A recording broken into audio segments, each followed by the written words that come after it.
Olá, mulheres! Aqui quem fala é Viviane Martinello, do Esposas que Oram.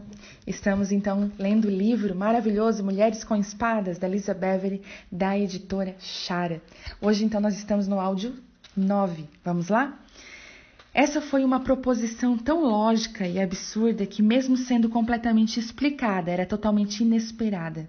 Essa vitória não era somente de Jesus, porque o triunfo dele tornou-se o nosso. Em nenhum lugar o poder dessa transformação é mais evidente do que na vida de Pedro, aquele que cortou a orelha de um homem que negou a Cristo, cuja voz parece a de Satanás, é mais tarde visto confrontando com firmeza aqueles que costumavam amedrontá-lo. Esteja absolutamente certa, pois toda a casa de Israel, de que a este Jesus que vós crucificaste, Deus o fez de Cristo. Ouvindo eles essas coisas, o coração começaram a perguntar a Pedro e aos demais apóstolos: que faremos, irmãos? Respondeu-lhe Pedro: arrependei-vos e cada um de vós seja batizado em nome de Jesus Cristo para a remissão dos vossos pecados e recebereis o dom do Espírito Santo. Atos 2,36. Fomos salvos, perdoados, curados, amados, agraciados, capacitados e restaurados em Cristo. Assim como em Cristo Deus nos alcançou antes de cairmos, esse mistério e essa maravilha irão para sempre se revelar. Apenas a eternidade irá revelar o brilho da cruz.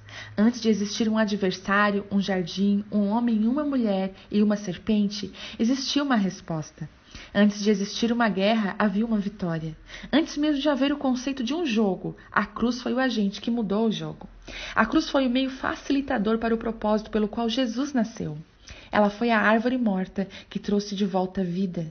Deus nos exaltou em Cristo muito antes de tropeçarmos. Ele fez um caminho para nós antes de perdermos o nosso. Ele nos amou e nos conheceu primeiro, muito antes nós sequer o conhecêssemos. Deus nos cobriu antes de percebermos que estávamos nuas e nos restaurou antes de sabermos que estávamos quebradas. Aquele que é a nossa fonte de toda a vida transformou a cruz em árvore da vida. Porque o instrumento da cruz, ao longo da vida aprendi que Deus permite a crueldade, a depravação humana para revelar a profunda e desesperada necessidade que temos dele. Meu estudo acerca da luta com espadas, a esgrima, talvez tenha revelado uma entre muitas razões. O croisset. Em minha pesquisa, achei fascinante, em um movimento clássico de esgrima ou luta, uma espada que se chama croisset, uma palavra francesa que significa cruzar ou pegar a lâmina. Esse movimento funciona alavancando uma agressão hostil do oponente de volta para ele e nesse processo o inimigo é desarmado. Aqui está uma descrição do movimento. É um mecanismo de croisset que o faz funcionar, adicionar força à equação simplesmente arruina tudo e destrói sua habilidade de efetivamente direcionar seu ponto ao lugar certo. O croisset funciona especialmente bem contra esgrimistas, extremamente agressivos, porque ele trava suas energias, usando toda a sua força e agressividade contra eles. Quando a esgrima se tornou um esporte e saiu da Itália e da França para a Grã-Bretanha, os ingleses simplificaram o nome desse movimento para cruz. Pense nisso. O que aconteceu na cruz? O nosso magnífico Salvador pegou a lâmina quando seu lado foi furado, mas na cruz ele levou sobre si a hostilidade de todas as épocas. O que deveria ser devastador provou ter poder de desarmar. O poder do croisset ou da cruz vem da alavanca. Quando executado da forma correta, a aplicação sem hesitação, o corpo do oponente vai em direção à sua lâmina. Esse não é um movimento que exige muita mão pesada. De fato, ele é bem mais executado com o mais suave dos toques. Na cruz, Deus alavancou tudo que ele era para sermos tudo o que poderíamos ser. Aproximadamente 3 séculos antes do nascimento de Cristo, o brilhante matemático grego Arquimedes lançou uma hipótese sobre o poder da alavanca. Dá-me uma alavanca e eu moverei o mundo. Uma das equações para a alavanca é momento igual força versus distância vertical. Em um único momento, a cruz atravessou a insondável distância entre Deus e a humanidade e superou toda a força hostil. A cruz era a alavanca de Deus e a terra se tornou seu fulcro no momento em que Cristo deu sua vida para salvar o mundo. Jesus não ofereceu resistência quando a transferência divina aconteceu. Ele rendeu sua alma a Deus e seu corpo aos inimigos. O nome de Jesus é a única alavanca que ergue o mundo. Assim como o nome de Jesus ergue o mundo, a cruz de Cristo foi a alavanca que salvou o mundo. Essa última análise, a luta com a espada, não é uma disputa de força, é uma competição de paciência sutil e estratégica. Jesus resistiu à cruz e suportou a força de todos os nossos pecados para realizar o seu propósito. Para isso se manifestou o Filho de Deus, para destruir as obras do diabo, 1 João 3,8. Nosso glorioso Jesus, Filho do Altíssimo, entrou em cena para desmantelar o reino que o diabo construiu. Isso é Emanuel, Deus conosco, invisível, mas invencível. Apesar de parecer que ele desapareceu, na verdade, ele elevou a sua presença na ascensão, pois sua presença cobre a todos nós. Antes da ascensão, ele era limitado pelas contenções da sua aparência humana. Agora ele nos rodeia pelo seu espírito. Ver Mateus 28:20. Creio que Cristo deseja que continuemos sua obra para que, assim como ele revelou o Pai, possamos glorificar o Filho. Tudo o que escolhemos fazer deve servir para atrair as pessoas. Mas agora em Cristo Jesus, vós que antes estáveis longe, fostes aproximados pelo sangue de Cristo, porque ele é a nossa paz, o qual de ambos fez um, e tendo derribado a parede da separação que estava no meio, a inimizade, aboliu a sua carne, a lei dos mandamentos da forma de ordenança, para que dos dois criasse em si mesmo um novo homem, fazendo a paz e reconciliasse ambos em um só corpo com Deus, por intermédio da cruz, destruindo por ela a inimizade. Efésios 2:13. A cruz erradicou todo o traço de hostilidade entre Deus e a humanidade. Através do sangue de Jesus e do seu corpo moído, fomos feitos um. Em Cristo, homens e mulheres são uma só carne. Em Cristo, judeus e gentios são ramos de uma videira. Em Cristo, os santos do Antigo e do Novo Testamento se tornaram uma nuvem de testemunhas. À medida que leio esses versículos em Efésios, meu coração é movido pela profundidade do seu poder e de sua beleza. Tudo o que foi conquistado pela obediência de Jesus me encanta. Jesus fez um caminho para estarmos no mundo, mas não mais sermos do mundo, porque nos movemos nele nessa terra. Em Cristo somos ao mesmo tempo contidas e impossíveis de sermos contidas. Toda a boa vontade da qual fomos destituídos do Éden foi restaurada nele. Por mais incrível que tenha sido a vida no Éden, nossa vida nele será definitivamente muito melhor. Ele nos cobriu com muito mais do que folhas de figo seco ou pele de carneiro. Ele nos cobriu com a sua justiça viva e nos transformou de dentro para fora. Não somos meramente uma estrutura esquelética formada por ossos do seu osso. Ele nos cobriu com a tenra carne de sua carne. Ele lançou fora nosso coração endurecido e nos deu novos corações moldados a partir da sua linhagem.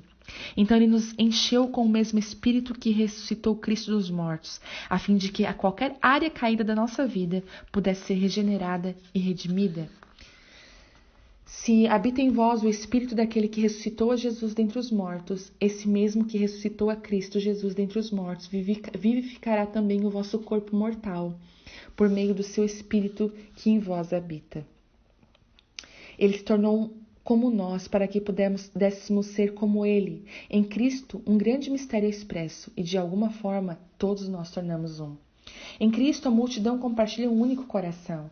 Nele, homem e mulher se tornam um. Através do seu sacrifício, Cristo e sua noiva se tornam um. Nele, tudo que foi dividido pode se tornar unificado. O sacrifício da obediência radical do nosso Cristo nos salvou de todas as maneiras que poderíamos ser salvos. A cruz tem o poder para unificar todos que estão dispostos a abraçar isso. Em Cristo, aquele que está longe, perdido e errante pode se aproximar. Bode expiatório. Você sabia que nos tempos antigos, quando Adão era sacerdote, 2 bodes eram trazidos diante do altar como uma oferta? Um era morto como sacrifício pelo pecado, o outro era designado como bode expiatório, e não será morto. O sacerdote transferiu o pecado do povo de Deus para a estrutura trêmula do animal, então ele era solto. Como Caim, esse bode era marcado e condenado a vagar no deserto, em vergonha. Ler Levítico 16:10. Esse bode era um intruso indesejado agora. Ele não era mais parte do rebanho. O pastor de ovelhas não provia mais para ele belos pastos ou proteção. Se o bode expiatório chegasse perto de alguém que era enxotado, ele repousava desconfortavelmente sozinho à noite, com frio, sem o calor dos outros. Durante o dia ele vagava pelo deserto árido. O bode expiatório passava o resto de seus dias procurando água e comida à mercê das feras. Você já se sentiu um bode expiatório? Talvez você tenha se sentido tenha sido culpabilizada, evitada, isolada e rejeitada. Sobrecarregada pelo pecado e pela culpa, talvez você tenha vagado em um deserto, talvez hoje você ainda se deite todas as noites sozinha, com medo e no frio. Você tentou entrar depois de ter estado do lado de fora e eles não permitiram? Sua família rejeita? Você foi forçada a abandonar seu círculo de amigos ou a segurança que há entre as paredes da igreja? Não importa. Em Jesus existe espaço para você. Todas nós falhamos, mas ele não tem defeitos. Não existe mais a necessidade de bodes expiatórios porque Jesus levou todo o pecado. O sangue de Cristo trouxe todos os que se perderam no caminho e purificou todo o remanescente de vergonha que tenta nos isolar e nos manter como bodes expiatórios. Até mesmo enquanto morria, ele poderia ter liberado o juízo, mas em vez disso ele disse: Pai, perdoa-lhes, porque não sabem o que fazem. Com essas palavras, a imagem de Deus representa em seu Filho prevaleceu sobre o padrão de culpa que Adão e Eva colocaram em funcionamento. O sangue do filho de Adão, Abel, gritou com justiça e nomeou seu irmão de assassino. O sangue de Jesus chamou seus irmãos de perdoados, e é por isso que a Bíblia diz que o sangue de Jesus fala de coisas superiores.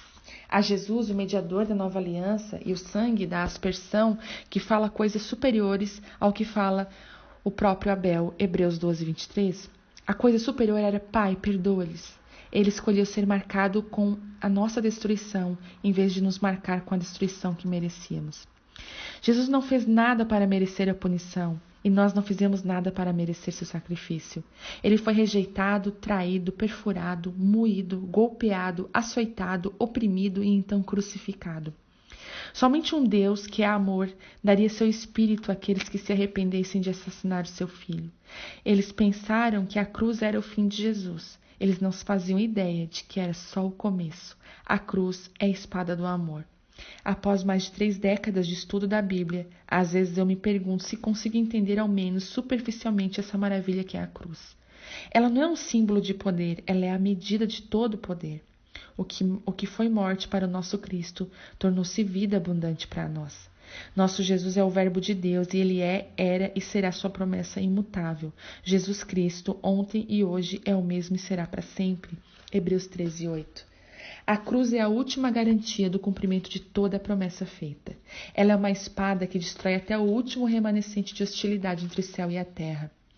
Tão certo quanto ela ser uma espada que nos transforma através da cirurgia da palavra, a cruz era a sua esperança antes de você perceber que estava sem esperança. Ela era a resposta antes de perceber que existia um problema. A cruz simboliza a fidelidade de Deus ao mesmo tempo que expressa sua fé em nós. Por meio da cruz, somos equipadas para caminhar nele.